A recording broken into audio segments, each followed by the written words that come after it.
Isang araw, may dalawang babae na umakyat sa langit at doon nakita nila si San Pedro. Sabi ni San Pedro, "Isa lang ang batas dito sa langit. Huwag niyong tatapakan ng mga bibe."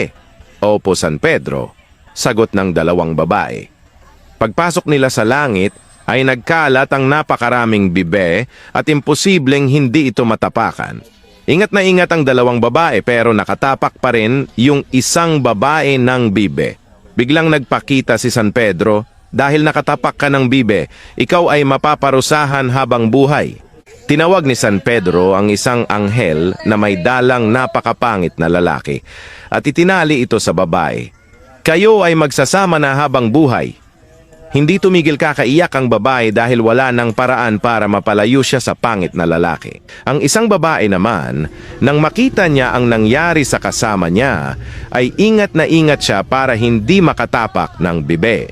Makaraan ng isang buwan, ipinatawag siya ni San Pedro at sabi, "Ikaw ay itatali namin sa isang lalaki." Takot na takot ang babae at nagtaka kasi hindi naman siya nakatapak ng bibe. Maya-maya ay dinala ng anghel ang sobrang gwapo at sobrang bangong lalaki at itinali dito ang babae. Napalitan ng saya ang takot ng babae kasi sobrang gwapo ng itatali sa kanya. Tinanong ng babae ang lalaki, "Sobrang gwapo mo naman, saan ka galing at bakit itinali ka sa akin?" Sagot ng lalaki, "Ewan ko kung anong nangyari, ang naaalala ko lang nakatapak ako ng bibe."